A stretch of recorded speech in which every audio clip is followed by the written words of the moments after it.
Olá pessoal, sejam bem-vindos aí à nossa primeira videoaula sobre preparo de solo para cultivo orgânico de hortaliças. Esse tema, esse assunto faz parte da disciplina de Processo de Produção Agroecológica Vegetal do nosso curso de Agricultor Orgânico. Inicialmente nós vamos falar sobre a escolha do local para o plantio, A gente falou aí na apresentação da disciplina que vamos focar no cultivo de hortaliças. Então, para a gente escolher esse local, a gente deve preferir ambientes e solos com uma pouca quantidade de pedras, cascalhos, entulhos, para facilitar o bom desenvolvimento dessas hortaliças, sejam elas folhosas, de raízes ou de fruto.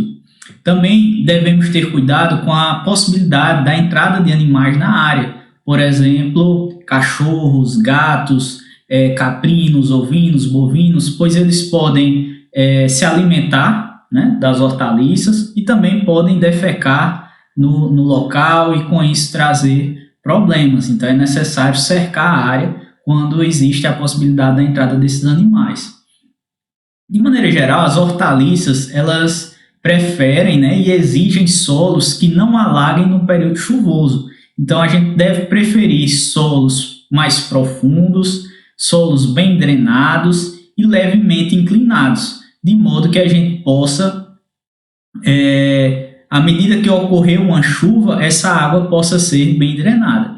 Aqui na imagem, a gente observa que foram construídos canteiros de alvenaria para a produção de hortaliças. Então veja que essa área ela tem uma certa declividade e que os canteiros foram construídos de maneira perpendicular ao sentido da gravidade, ao sentido da água. Então, a declividade ela desce nesse sentido e os canteiros foram construídos em sentido contrário, de modo a diminuir a possibilidade de erosão na área.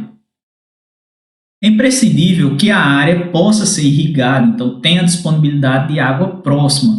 Aqui nessa área a gente vê irrigação por microaspersão nos canteiros e a fonte de água está aqui próxima. Então, para o cultivo de hortaliças, como elas têm um sistema radicular geralmente pouco profundo, então a gente precisa fazer irrigações com um menor volume de água, mas de maneira mais contínua no tempo. Então, é interessante que a área de cultivo esteja próxima de uma fonte de água.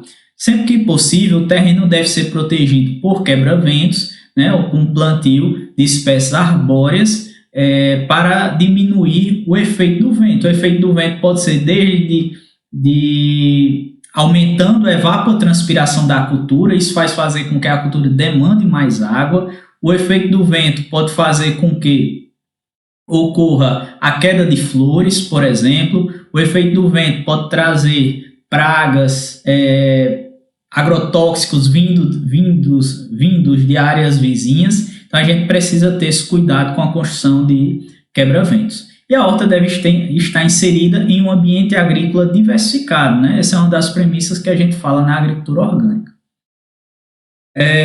Depois de escolhido o local, a gente precisa fazer a amostragem de solo e, a partir da análise do solo, a gente fazer a prática corretiva. Então, os objetivos da amostragem são identificar características químicas inadequadas, como deficiência de nutrientes, como acidez do solo, uma maior acidez, e é indicativo de que pH muito baixo. Então, pH muito baixo, a gente vai ter presença de alumínio, e a gente precisa corrigir isso. Então, a análise do solo vai nos mostrar também como estimular a atividade microbiana, como é que estão os teores de matéria orgânica nesse solo e também como aumentar a disponibilidade dos nutrientes que as plantas necessitam. Então, a partir do resultado, a gente faz a interpretação e coloca a quantidade de nutrientes que as plantas demandem. Para realizar a amostragem de solo, a gente precisa dividir nosso roçado ou nossa propriedade rural em glebas. Glebas é a mesma coisa de parcela, é a mesma coisa de talhão, é uma área homogênea. Veja aqui nessa imagem, do lado esquerdo, que a gente tem gleba 1, gleba 2, gleba 3. A gleba 2, a gente pode dizer aqui que ela tem uma tonalidade um pouco escura, uma declividade um pouco mais acentuada. A gleba 3, uma declividade um pouco menor que a gleba 2, um solo um pouco mais claro. Já na gleba 1, a gente observa um solo mais escuro, provavelmente pode ser devido ao material que pode ser depositado a partir da chuva, né, vindo dessas áreas mais altas. Então, é uma área de solo mais escuro, né, e a gente precisa, a partir das características de histórico da área, a gente vai delimitar essas glebas, que são áreas homogêneas, áreas que tiveram um manejo semelhante ao longo dos anos. Então, gleba 2 pode ser um cultivo de milho, gleba 3 uma área de cultivo de feijão e a gleba 1 a nossa área de hortaliças, por exemplo. Então, aqui a gente vai fazer, para coletar o solo, a gente precisa fazer coletas de amostras simples, né? Então, a gente faz o caminhamento em zigue-zague, como a gente pode observar aqui. Em cada pontinho desse, a gente coleta uma amostra simples de solo em uma determinada profundidade. Geralmente, para hortaliças, a coleta é de 0 a 20 centímetros. Para fruteiras, a gente coleta uma amostra de 0 a 20 e outra amostra de 20 a 40. Né? Então, para coletar essa amostra, a gente precisa limpar onde a gente vai fazer a coleta, a gente precisa coletar com enxada, com pá, algum material ou trado, se estiver disponível, mas normalmente na roça a gente vai ter uma enxada. Faz a coleta desse material na profundidade desejada, coloca dentro do vaso e aí a gente vai coletando. Cada pontozinho desse a gente coleta uma amostra e vai colocando dentro do balde e homogeneizando essas amostras simples. Quando a gente chegar no final, após homogeneizada todas as amostras simples, a gente vai tirar uma única amostra com cerca de 300 a 500 gramas de solo e colocar em um saquinho devidamente identificado, dizendo qual a gleba e qual a profundidade coletada, para quando chegar o resultado da análise do solo, a gente possa associar com a área onde a gente vai cultivar, tá ok? Então, mandei para o laboratório. Eles geralmente hoje em dia mandam o resultado por e-mail. Então, você, se em sua cidade não tem disponível, você pode colocar numa lotação e pedir para entregar no laboratório. E no laboratório eles mandam o resultado para o seu e-mail. Então, identifiquem corretamente qual a amostra. Aqui eu coloquei que era uma área que foi recentemente desmatada e a área de goiaba, e a amostra de 0 foi uma área que está sendo cultivada goiaba e de 0 a 20 centímetros. Para interpretar esses resultados, né, a gente tem algumas apostilas. Vocês podem encontrar esse material fácil. Na outra disciplina, a professora disponibilizou o manual, mas inicialmente a gente olha para o pH. Veja que o pH aqui está 6,5. É um pH considerado adequado para o cultivo da maioria das espécies vegetais. Quando o pH está muito baixo, que geralmente o que é abaixo de 5,5, a gente está com pH muito baixo. Quando a gente tem pH baixo, a gente está com acidez elevada. Quando a gente está com acidez elevada, veja o alumínio como é que fica. Quanto mais ácido é o meu solo, pH muito baixo, tá? A gente vai ter mais alumínio. E alumínio é um elemento tóxico às raízes das plantas. Então, a gente precisa corrigir esse solo. Como é que a gente corrige o pH quando ele está muito baixo? A gente aplica calcário, né? Calcário, ele é fonte de cálcio e de magnésio para poder aumentar essas quantidades desses nutrientes para as plantas e, consequentemente, também aumentar o pH. Quando a gente torna o pH entre 6 e 7, entre 6 e 7, a gente disponibiliza a maioria dos nutrientes em quantidades adequadas para as plantas. Como é que eu faço a aplicação desse calcário? Eu distribuo ele na superfície do solo, utilizo um arado para revolver essas camadas do solo e incorporar o calcário. Nessa imagem ele colocou um pouco mais de calcário e depois passou a grade para poder incorporar um pouco mais. O arado ele tem uma ação mais profunda do que a grade. O arado chega aí a 30 centímetros normalmente e a grade a 15, 20 centímetros de profundidade. Então, em relação ao preparo dos canteiros, né? Veja que a gente falou da escolha da área, fez a amostragem de solo, a partir do resultado da análise de solo, a gente precisa fazer a recomendação de calcário, geralmente técnicos agrícolas, técnica agropecuária, engenheiros agrônomos, zootecnistas, têm disciplinas voltadas para a fertilidade do solo, né? E, então, a partir desses resultados, a gente precisa fazer o preparo dos canteiros. A gente pode utilizar aqui um arado de aiveca, vocês geralmente conhecem, tracionados por um animal, pode ser um cavalo, pode ser um boi, geralmente por bois. Aqui a gente tem o arado, veja que é um arado de disco, né, diferente desse que é de aiveca, né? Então, o arado de disco ele tem a função de inverter camadas, então ele acaba deixando torrões na área, né? E para quebrar esses torrões a gente faz o uso da grade. A grade ela tem a função também de cortar a vegetação remanescente da área anterior, tem a função de quebrar torrão e a função de nivelar a área, né? Como a gente pode ver aqui nessa imagem, a área foi quebrada os torrões e a área está nivelada. E aqui a gente tem um outro implemento chamado de enxada rotativa encanteiradora, que tem a função de construir os canteiros. Mas se a gente não tem disponível esses tratores, esses serviços, esses implementos na nossa região, a gente vai ter que utilizar da nossa força manual, né? Utilizando enxadas, pás, entre outras ferramentas disponíveis na propriedade rural para poder construir nossos canteiros. Esses canteiros devem ter normalmente largura de 1,20 m e uma altura de 10 a 20 centímetros, a depender do tipo de hortaliça. Se for um coentro, um alface, 10 centímetros, dá para a gente cultivar tranquilamente. Se for uma beterraba, uma cenoura, acima de 20 centímetros seria o adequado. Veja que utilizamos ferramentas da propriedade, utilizamos aqui uma linha para poder demarcar e ficar com a largura do canteiro adequada. Em relação a, depois de preparar os canteiros, a gente precisa fazer a adubação desses canteiros. A gente pode utilizar adubos orgânicos provenientes de esterco bovino, caprino ou de aves, sendo que a gente tem entraves. Quando a gente não produz esses animais na propriedade, a gente precisa trazer de fora. E aí, se esse esterco vindo de outra propriedade não fizer agricultura orgânica, dificilmente eu vou poder associar o meu sistema de cultivo. Então é interessante a gente, quando vai migrar para a produção orgânica de vegetais, que a gente tenha associação com um sistema de produção animal, para a gente saber a procedência, saber a alimentação desses animais.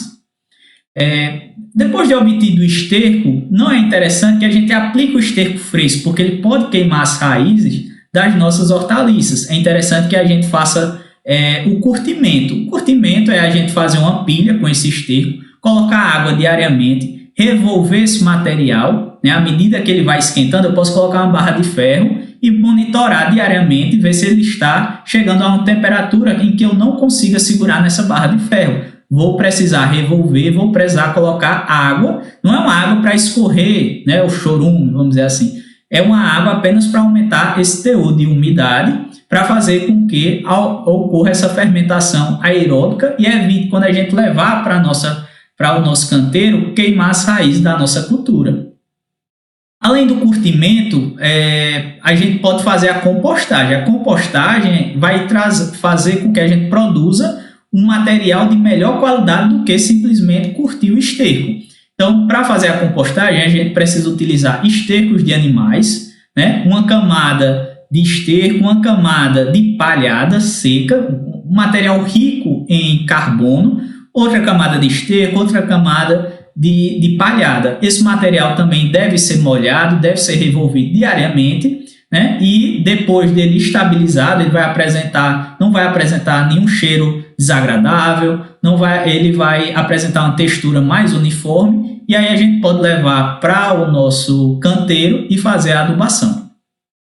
Um outro tipo de material é o verme composto, né? O verme composto é um composto obtido através das minhocas, né? O esterco ele passa pelo trato intestinal das minhocas, e aí a gente produz esse composto também riquíssimo, de elevada qualidade, para poder utilizar na nossa adubação. Então veja aí a construção em alvenaria, é necessário uma cobertura para reduzir o aumento de temperatura no esterco e fazer com que as minhocas possam ter a maior atividade possível. A gente tem no nosso material, nas apostilas, a recomendação da quantidade de esterco que pode ser utilizado. Veja que o esterco de gado precisa utilizar uma quantidade maior, a cama de aviário tem um teor maior de nutrientes, posso utilizar uma quantidade um pouco menor, e o composto orgânico a gente vai ter que utilizar também uma quantidade um pouco semelhante à cama de aviário. Então vocês podem consultar esse material, que vai variar de acordo com o tipo de hortaliça que a gente vai cultivar. Em relação à aplicação, a gente, depois de curtir o esterco, depois de preparar o composto orgânico ou vermicomposto, a gente coloca sobre os canteiros e faz a incorporação do material com a utilização de enxada. Um outro tipo de adubo orgânico são os biofertilizantes. Os biofertilizantes são obtidos geralmente a partir de esterco fresco de animais, e existem na literatura várias receitas, né, de como preparar esse biofertilizante. A mais simples é pegar o esterco fresco, né, normalmente esterco de gato fresco, mas pode ser de caprino, ovino, colocarmos água e aí colocar em uma bombona metade de esterco, metade de água e um espaçozinho de ar. Vamos colocar uma mangueira, essa mangueira ela irá para uma garrafa plástica com água. Esse material vai começar a fermentar e essa fermentação deve ser de maneira anaeróbica, ou seja, sem presença de ar. Então, esse material começa a fermentar e essa garrafa com água começa a borbulhar. A partir de alguns dias, quando parar de borbulhar, cerca de 30 a 50 dias, né, esse material já está estabilizado. A gente retira, coa esse material e pode utilizar o biofertilizante através de fertirrigação. Aqui a gente tem um sistema Venturi, né? E aqui a gente pode utilizar com pulverizador costal. Lembrando que a quantidade vai depender do tipo de receita que eu estou utilizando. Mas eu não pego esse líquido cru, o líquido, e coloco aqui dentro e vou pulverizar. Não posso fazer isso, porque aqui está muito concentrado. Então a gente precisa diluir na água do nosso pulverizador para poder aplicar. E isso varia de acordo com o tipo de receita empregada inicialmente. Além dos estercos curtidos, da compostagem e da vermicompostagem, né, e dos biofertilizantes, a gente tem a adubação verde, que é a utilização de plantas, normalmente leguminosas, que tenha na sua composição uma grande quantidade de nutrientes, principalmente nitrogênio, para poder realizar a adubação das culturas. Podemos utilizar a leucena, podemos utilizar o girassol, que apesar de não ser uma leguminosa, ela tem um sistema radicular mais profundo, que faz com que a planta consiga atingir nutrientes em profundidades maiores, levar para a sua biomassa e depois ser incorporado no solo. Podemos utilizar a cunhã, que é uma leguminosa, podemos utilizar o algodão de seda, que não é uma leguminosa, mas que tem um alto teor de nitrogênio nas suas folhas. Podemos utilizar o feijão de porco, podemos utilizar a glicídia, aqui vocês estão vendo que ela está no formato de quebra-vento e de cerca, né, dividindo áreas. Podemos utilizar a crotalária. Então tem várias espécies indicadas para realização da adubação verde, em que a gente pode ter um banco de proteína na propriedade, uma área reservada para produzir essas espécies, ou também a gente pode fazer o cultivo de coquetéis, plantando várias dessas espécies em uma área, e depois, quando ela atingir o ponto de florescimento, que é quando está com o máximo de nutriente possível, a gente faz o corte utilizando uma roçadora, por exemplo, que tritura esse material e disponibiliza sobre a superfície do solo, criando uma cobertura morta e fazendo com que esse material, à medida que se decompõe, ele mineralize e disponibilize os nutrientes para as culturas.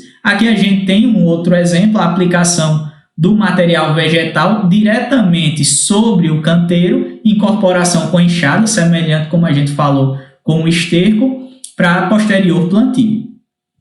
Então, a gente finaliza a nossa videoaula, né, falando sobre a escolha do local, sobre o preparo dos canteiros, né, amostragem de solo e tipos de adubos orgânicos. E qualquer dúvida vocês podem colocar no ambiente virtual, na forma de comentários, pode usar o nosso fórum da nossa disciplina, pode mandar um e-mail